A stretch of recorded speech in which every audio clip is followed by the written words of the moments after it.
পাঠিকাগণ, আপনারা কি কোনোদিন আপনাদের দুর্দশার বিষয়ে চিন্তা করিয়া দেখিয়াছেন? এই বিংশ শতাব্দীর সভ্য জগতে আমরা কি দাসী। পৃথিবী হইতে দাস ব্যবসা উঠিয়া গিয়াছে শুনিতে পাই, কিন্তু আমাদের দাসত্ব গিয়াছে কি? না, চাইনি। আমরা দাসী কেন? কারণ আছে। আদিমকালের ইতিহাস কেহই জানে না বটে, তবু মনে হয় যে পুরাকালে যখন সভ্যতা ছিল না, সমাজ বন্ধন ছিল না, তখন আমাদের অবস্থা এরূপ ছিল না। কোনো অজ্ঞাত কারণবশত মানব জাতির এক অংশ যেমন ক্রমে নানা বিষয়ে উন্নতি করিতে লাগিল, অপর অংশ তাহার সঙ্গে সঙ্গে সেরূপ উন্নতি করিতে পারিল না বলিয়া পুরুষের সহচারী বা সহধর্মণী না হইয়া দাসী হইয়া পড়িল। আমাদের এই বিশ্বব্যাপী অধঃপতনের কারণ কেহ বলিতে পারেন কি? সম্ভবত সুযোগের অভাব ইহার প্রধান কারণ। স্ত্রী জাতি সুবিধা না পাইয়া সংসারের সকল প্রকার কার্য হইতে অবসর হইয়াছে, এবং ইহাদিগকে অম ও অকর্মণ্য দেখিয়া পুরুষ জাতি ইহাদের সাহায্য করিতে আরম্ভ করিল। ক্রমে পুরুষ পক্ষ হইতে যতই বেশি সাহায্য পাওয়া যাইতে লাগিল, স্ত্রী পক্ষ ততই অধিকতর অকর্মণ্য হইতে লাগিল। এদেশের ভিক্ষুদের সহিত আমাদের বেশ তুলনা হইতে পারে। একদিকে ধনাঢ্য দানবীরগণ ধর্মোদ্দেশ্যে যতই দান করিতেছেন, অন্যদিকে ততই অধম ভিক্ষু সংখ্যা বাড়িতেছে। ক্রমে ভিক্ষাবৃত্তি অলসদের একটা উপজীবিকা হয়ে দাঁড়াইয়াছে। এখন আর তাহারা ভিক্ষা গ্রহণ করাটা লজ্জাজনক বোধ করে না। ঐরূপ আমাদের আত্মাদের লোপ পাওয়ায় আমরাও অনুগ্রহ আর সংকোচ বোধ করি না। সুতরাং আমরা আলস্যের প্রক্রান্তে পুরুষের দাসী হইয়াছি।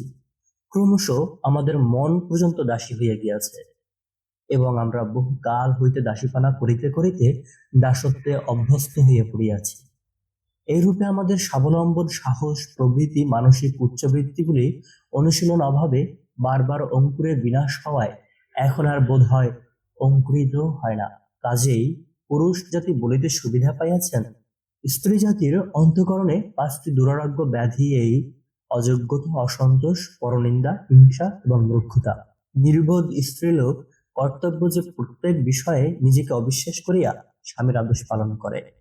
তারপর কেহ বলেন অতিরঞ্জন ও মিথ্যা বচর রমণী জিহ্বার অলঙ্কার। আমাদিগকে কেহ নাকেশুল আকেল এবং কেহ যুক্তি জ্ঞানহীন বলিয়া থাকে। আমাদের ওই সকল দোষ আছে বলিয়াই তাহারা আমাদিগকে হ্যায় জ্ঞান করিতে লাগিলেন। এরূপ অস্বাভাবিক একটা উদাহরণ দেখুন। এদেশে জামাতা খুব আদরণীয়, এমনকি ডাইনিও জামাই ভালোবাসে, তবু ঘর জামাইয়ের সেরূপ আদর হয় না। তাই দেখা যায় আমাদের যখন স্বাধীনতা ও অধীনতা জ্ঞান বা উন্নতি ও অবনতির যে প্রভেদ তাহা বুঝিবার সামর্থ্যটুকু থাকিল না। তাই দেখা যায় যে আমাদের যখন স্বাধীনতা ও অধীনতা জ্ঞান বা উন্নতি ও অবনতির যে প্রভেদ তাহা বুঝিবার সামর্থ্যটুকু থাকিল না, তখন কাজেই তাহারা ভূস্বামী, গৃহস্বামী প্রভৃতি হইতে ক্রমে আমাদের স্বামী হইয়া উঠিলেন, আর আমরা ক্রমশ তাহাদের গৃহপালিত পশু পীর অন্তর্গত অথবা মূল্যবান সম্পত্তি বিশেষ হইয়া পড়িয়াছি। সভ্যতা ও সমাজ বন্ধনের সৃষ্টি হইলে পর সামাজিক নিয়মগুলি অবশ্য সমাজপতিদের মনোমত হইল। ইহাও স্বাভাবিক, জোর যার মুল্লুক তার। এখন জিজ্ঞাসা করে আমাদের অবনতির জন্য কে দোষী? আর এই যে আমাদের অতি প্রিয় অলঙ্কারগুলি, এগুলো দাসত্বের নিদর্শন বিশেষ। এখন ইহা সৌন্দর্য বর্ধনের আশায় ব্যবহার করা হয় বটে, কিন্তু অনেক মান্যগণ্য ব্যক্তির মতে অলঙ্কার দাসত্বের নিদর্শন। তাই দেখা যায় কারাগারে বন্দীগণ পায়ে লৌহ নির্মিত বেড়ি পরে। আমরা বলা বাহুল্য লোহার বালাও বাদ দেয়া হয় না। কুকুরের গলায় যে গলাবদ্ধ দেখি, উহারই অনুকরণ বোধ হয় আমাদের জড়োয়া চিপ নির্মিত হইয়াছে।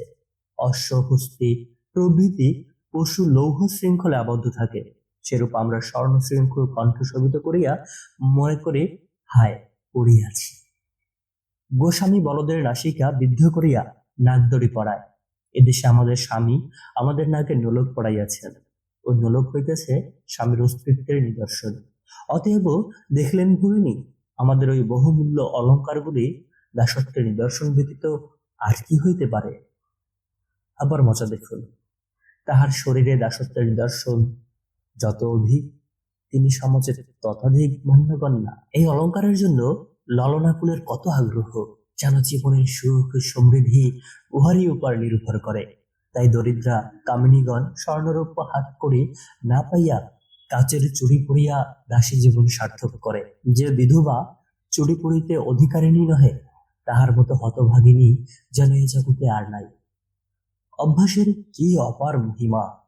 দাসত্বে অভ্যাস হইয়াছে বলিয়া দাসত্ব সূচিত গহনাও ভালো লাগে। ওহিফেন তিক্ত হইলেও আফিংচির অতি প্রিয় সামগ্রী।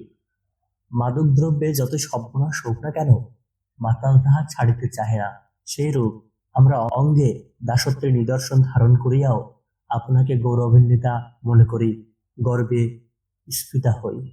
অলঙ্কার সম্বন্ধে যাহা বলিলাম, তাহাতে কোনো কোনো ভগ্নী আমাকে পুরুষপক্ষের গুপ্তচর মনে করিতে পারেন।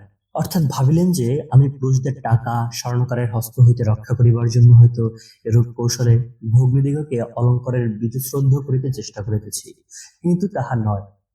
আমি আপনাদের জন্যই দুই কথা বলিতে চাই। যদি অলঙ্কারের উদ্দেশ্য পুরুষদের টাকার শ্রাদ্ধ করাই হয়, তবে টাকার শ্রাদ্ধ করিবার অনেক উপায় আছে। দু একটি উপায় বলিয়া দিতেছি। আপনারও জড়োয়া বাড়ির আদরের কুকুরটির কণ্ঠে পড়াইবেন। আপনি যখন শকটারোহণে বেড়াইতে যাইবেন, তখন সেই শকটবাহী অশ্বের গলে আপনার বহুমূল্য হার পরাইতে পারেন।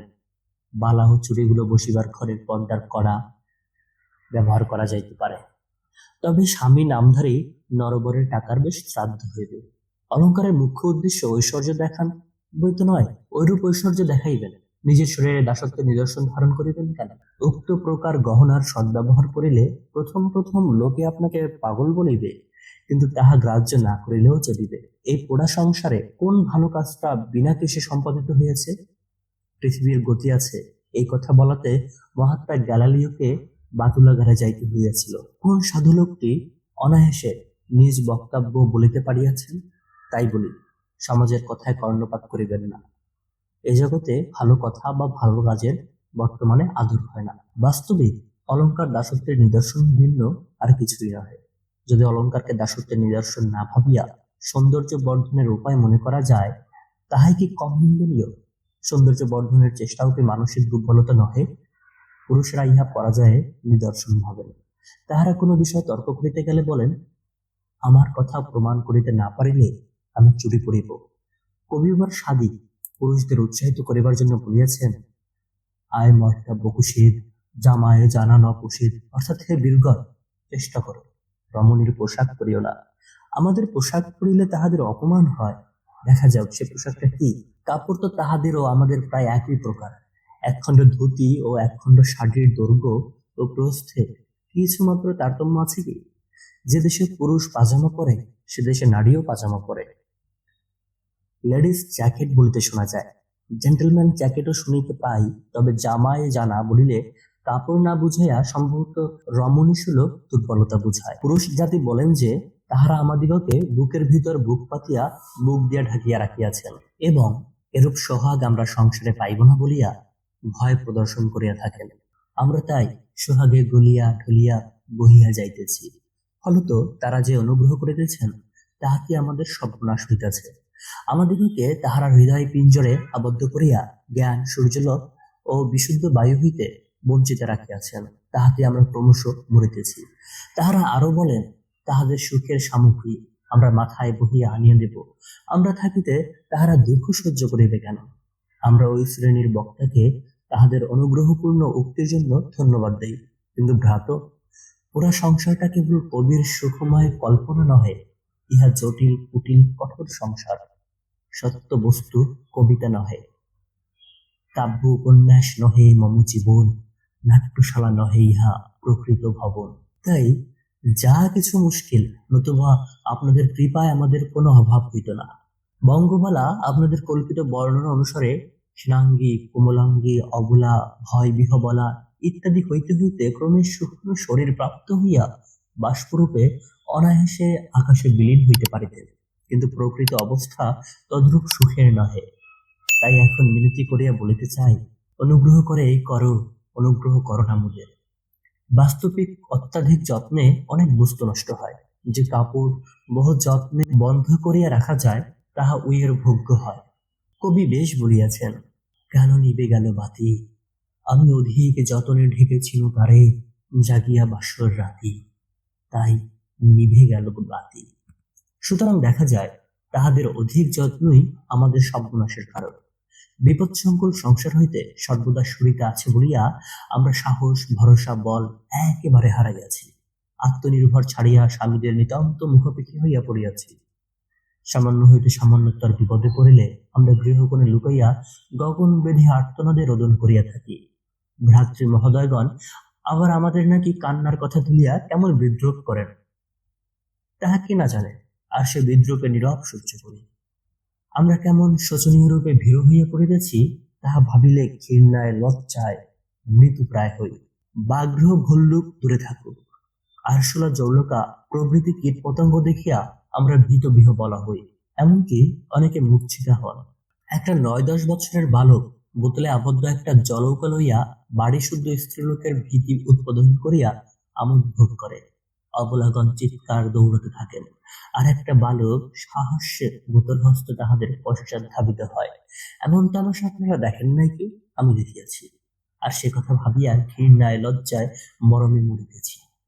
সত্য কথা বলতে কি, সে সময় বরং আমোদ বোধ করিয়াছিলাম, কিন্তু এখন সে কথা ভাবিলে শুনিতে উত্তপ্ত হয়। আমরা শারীরিক বল মানসিক সাহস সব কার চরণ উৎসর্গ করিয়াছি, আর এই দারুণ শোচনীয় অবস্থা চিন্তা করিবার শক্তিও আমাদের নাই। বীরতার চিত্র তো দেখাইলাম, এখন শারীরিক দুর্বলতার চিত্র দেখাইব। আমরা এমন জড় অচেতন পদার্থ হয়ে গিয়াছি যে তাদের গৃহসজ্জা অর্থাৎ ড্রয়িং রুমের অর্নামেন্ট বই আর কিছুই নয়। পাঠিকা, আপনি কখনো বিহারের কোন ধনী মুসলমান ঘরের বৌঝির নামধেয় জড় পদার্থ দেখিয়াছেন কি? একটি বধূ বেগম সাহেবার প্রতিকৃতি দেখাই। ইহাকে কোনো প্রসিদ্ধ জাদুঘরে বসাইয়া রাখিলে রমণী জাতির প্রতি উপযুক্ত সম্মান প্রদর্শন করা হইত। একটা অন্ধকার কক্ষে 2টি মাত্র দ্বার আছে, তাহার একটি রুদ্ধ এবং একটি মুক্ত থাকে, সুতরাং সেখানে বিশুদ্ধ বায়ু ও সূর্যরশ্মির প্রবেশ নিষেধ। ওই কুঠুরিতে পর্যন্কের পার্শ্বে যে রক্তবর্ণ বানাত মণ্ডিত তক্তপোষ আছে, তাহার উপর বহুবিধ স্বর্ণকারে ভূষিতা তুম্বুল রাগের রঞ্জিতা ধারা প্রসন্ন নানা যে জড় ও পুত্তলিকা দেখিতেছেন, উভয় দুলহানি বেগম অর্থাৎ বেগমের পুত্রবধূ। ইহার সর্বঙ্গে 10,240 টাকার অলঙ্কার। শরীরের কোন অংশে কত ভরি সোনা বিরাজমান তাহা সুস্পষ্ট রূপে বলিয়ে দেওয়া আবশ্যক মনে করে। যেমন মাথায় সিথি অলঙ্কার অর্ধশের অর্থাৎ 40 ভরি, পরনে কিঞ্চিত অধিকের পোয়া অর্থাৎ 25 ভরি, কণ্ঠে 1.5 সের অর্থাৎ 120 তোলা, সুকমল বাহুলতায় প্রায় 2 সের অর্থাৎ 150 ভরি, কোটিদেশী প্রায় 3 পোয়া অর্থাৎ 65 ভরি, চরণ যুগলে ঠিক 3 সের অর্থাৎ 240 ভরি স্বর্ণের বোঝা। বেগমের নাকে যে নথ দুলিতেছে উহার ব্যাসার্ধ 4 ইঞ্চি। পরিহিত পাজামা বেচারা সালামা চুমকির কারুকার্য ও বিবিধ প্রকার জয়ীর ভারে অবরত, আর পাজামা ও দোপাট্টার ভারে বেচারি বধূ ক্লান্ত। ওরূপ 8 সের স্বর্ণের বোঝা লইয়া নাড়াচাড়া অসম্ভব, সুতরাং হতভাগী বধূ বেগম জড় পদার্থ না হইয়া কি করিবেন? সর্বদাই তাহার মাথা ধরে। ইহার কারণ ত্রিবিধ।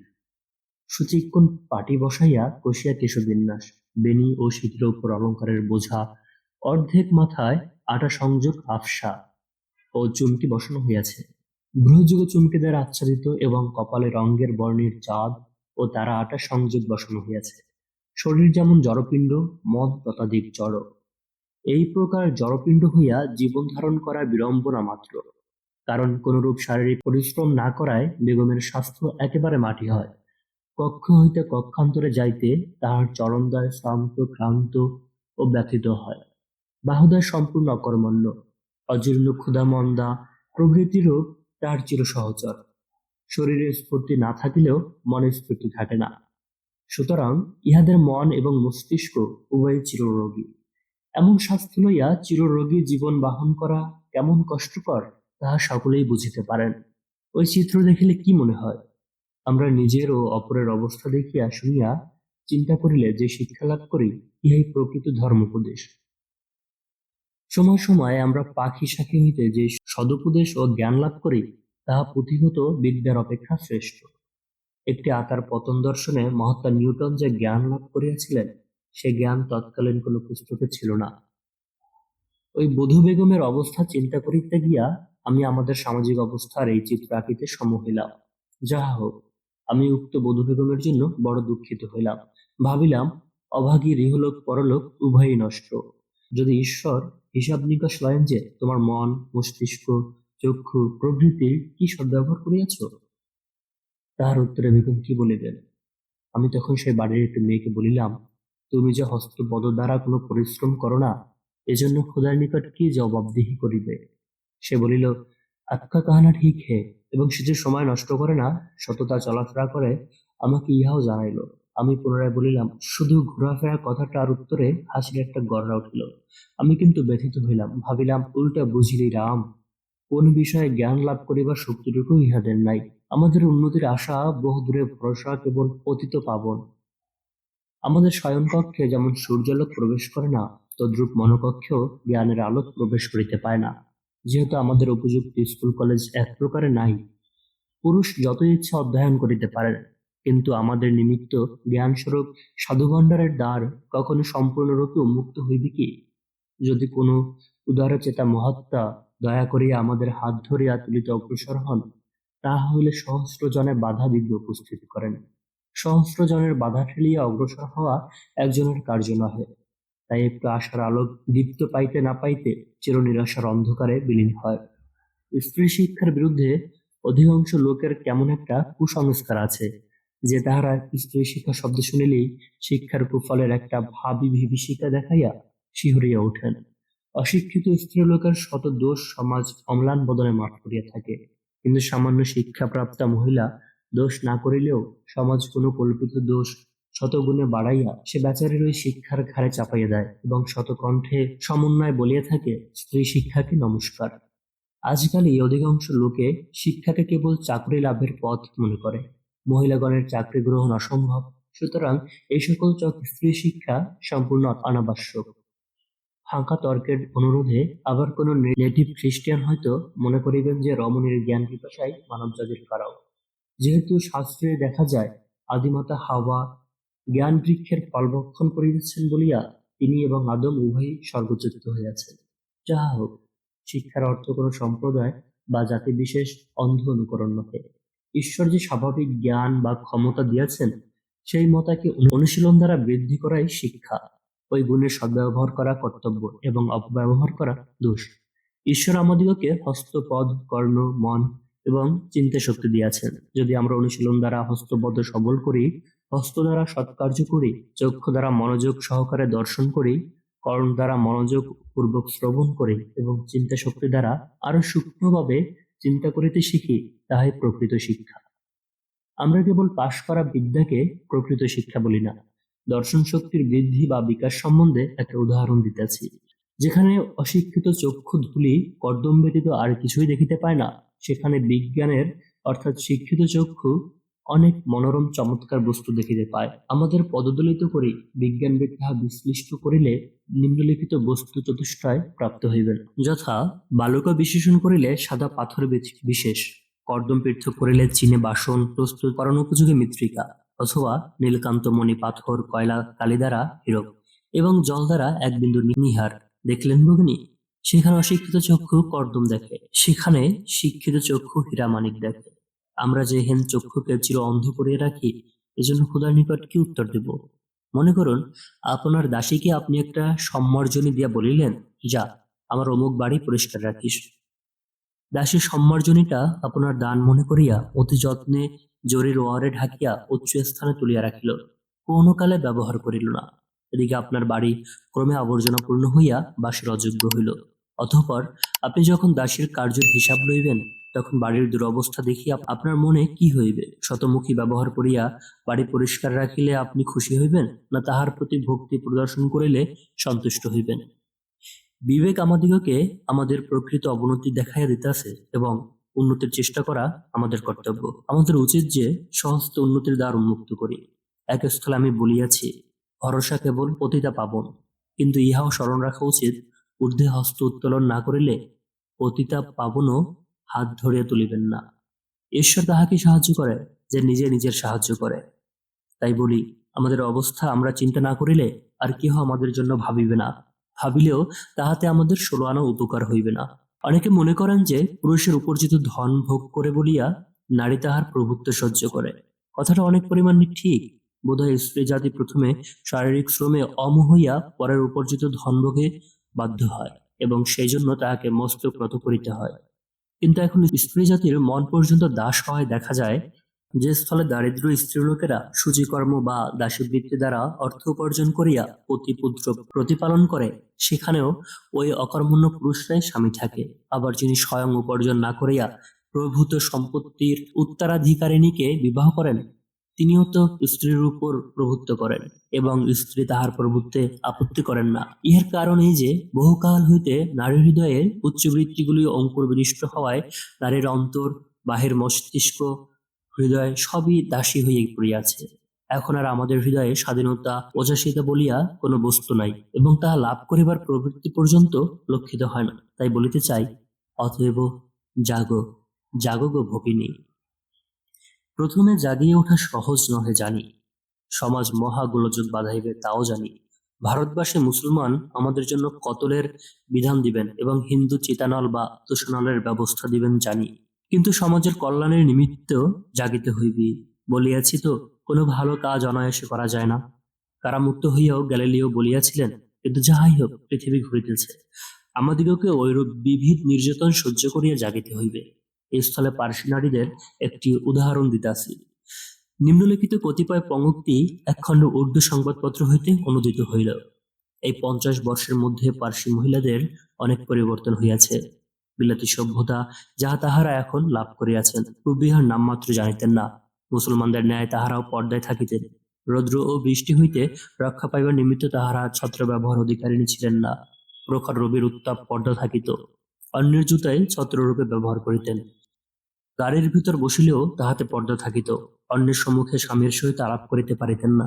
কিন্তু আজিকাল পুরুষী মহিলাগণ পর্দা ছাড়িয়াছেন, খোলা গাড়িতে বেড়াইয়া থাকেন, অন্যান্য পুরুষের সহিত আলাপ করেন, নিজের ব্যবসা করেন। প্রথমে যখন কতিপয় ভদ্রলোক তাহাদের স্ত্রীকে বাহির করিয়াছিলেন, তখন চারদিকে ভীষণ কলরব উঠিয়াছিল। ধবলকেশ বুদ্ধিমানগণ বলিয়াছিলেন, পৃথিবীর ধ্বংসকাল উপস্থিত হইল। কই, পৃথিবীও ধ্বংস হয় নাই। তাই বলি একবার একই সঙ্গে সকল স্বাধীনতার পথে অগ্রসর হও। সময়ে সবই সহিয়া যাইবে। স্বাধীনতা অর্থে পুরুষের ন্যায় উন্নত অবস্থা বুঝিতে হইবে। এখন প্রশ্ন হইতে পারে, কি করিলে লুপ্ত রত্ন উদ্ধার হইবে? কি করিলে আমরা দেশের উপযুক্ত কন্যা হইব? প্রথমত, সাংসারিক জীবনের পথে পুরুষের পাশাপাশি চলিবার ইচ্ছা অথবা দৃঢ় সংকল্প আবশ্যক, এবং আমরা গোলাম জাতি নই, এ কথায় বিশ্বাস স্থাপন করিতে হইবে। পুরুষের সমকক্ষতা লাভের জন্য আমাদিগকে যাহা করিতে হইবে তাহাই করিব। যদি এখন স্বাধীন লাভে জীবিকা অর্জন করিলে স্বাধীনতা লাভ হয়, তবে তাহাই করিব। আবশ্যক হইলে আমরা লেডি কেরানি হইতে আরম্ভ করিয়া lady magistrate, lady barrister, lady জজ সবই হইব। 50 বৎসর পরে লেডি ভিক্টোরি হইয়া দেশের সমস্ত নারীকে রানী করিয়া ফেলিব। উপার্জন করিব না কেন? আমাদের কি হাত নাই, পা নাই, না বুদ্ধি নাই, কি নাই? যে পরিশ্রম আমার স্বামীর গৃহকার্য ব্যয় করি, সে পরিশ্রম দ্বারা কি স্বাধীন ব্যবসা করিতে পারিব না? আমরা যদি রাজকীয় কার্যক্ষেত্রে প্রবেশ করিতে না পারি, তবে কৃষিক্ষেত্রে প্রবেশ করিব। ভারতের বর দুর্লভ হইয়াছে বলিয়া কন্যাদায়ে কাঁদিয়া মরি কেন? কন্যাগুলিকে সুশিক্ষিতা করিয়া কার্যক্ষেত্রেও পুরুষের পরিশ্রমের মূল্য বেশি, নারীর কাজ সস্তায় বিক্রি হয়। নিম্ন শ্রেণীর পুরুষ যে কাজ করিলে মাসে 2 বেতন পায়, ঠিক সেই কাজ স্ত্রীলোকে 1 পায়। চাকরের খোরাকি মাসে 3 আর চাকরানীর খোরাকি 2। অবশ্য কখনো কখনো স্ত্রীলোককে পারিশ্রমিক বেশি পাইতেও দেখা যায়। যদি বলো আমরা দুর্বল ভুজা, মূর্খ, হীনবুদ্ধি নারী, সে দোষ কাহার? আমরা বুদ্ধিবৃত্তির অনুশীলন করি না বলিয়া তাহা হীনতেজ হইয়াছে। এখন অনুশীলন দ্বারা বুদ্ধিবৃত্তিকে সতেজ করিব। যে বাহুলতা পরিশ্রম না করায় হীনবল হইয়াছে, তাহাকে খাটাইয়া সবল করিলে হয় না? এখন একবার জ্ঞান চর্চা করিয়া দেখিত, এ অনুর্বর মস্তিষ্ক সুতীক্ষ্ণ হয় কিনা। পরিশেষে বলি, আমরা সমাজেরই অর্ধাঙ্গ। আমরা পড়িয়া থাকিলে সমাজ উঠিবে কিরূপ? কোনো ব্যক্তির 1 পা বাঁধিয়া রাখিলে সে খাড়াইয়া খুড়াইয়া কত দূর চলিবে? পুরুষদের স্বার্থ এবং আমাদের স্বার্থ ভিন্ন নহে, একই। তাহাদের জীবনের উদ্দেশ্য বা লক্ষ্য যাহা, আমাদের লক্ষ্যও তাহাই। শিশুর জন্য পিতামাতা উভয়ই সমান দরকার। কি আধ্যাত্মিক জগতে, কি সাংসারিক জীবনে, পথে সর্বত্র আমরা যাহাতে তাহাদের পাশাপাশি চলিতে পারি, আমাদের এরূপ গুণের আবশ্যক। প্রথমত, উন্নতির পথে তাহারা দ্রুত বেগে অগ্রসর হইলেন, আমরা পশ্চাতে পড়িয়া রহিলাম। এখন তাহারা উন্নতি রাজ্যে গিয়া দেখিতেছেন, সেখানে তাহাদের সঙ্গিনী নাই বলিয়া তাহারা একাকী হইয়া আছেন। তাই আবার ফিরিয়া দাঁড়াইতে বাধ্য হইতেছেন। এবং জগতের যে সকল সমাজে পুরুষেরা সঙ্গিনী সহ অগ্রসর হইতেছেন, তাহারা উন্নতির চরম সীমায় উপনীত হইতে চলিয়াছেন। আমাদের উচিত যে তাহাদের সংসারের এক গুরুতর বোঝা বিশেষ না হইয়া আমরা সহচারী, সহকর্মিণী, সহধর্মিণী ইত্যাদি হইয়া তাহাদের সহায়তা করি। আমরা অকর্মণ্য পুতুল জীবন বহন করিবার জন্য সৃষ্ট হই নাই, একথা নিশ্চিত। ভরসা করেই আমাদের সুযোগ্য ভগিনীগণ এ বিষয়ে আলোচনা করিবেন। আন্দোলন না করিলেও একটু গভীর চিন্তা করিয়া দেখিবেন।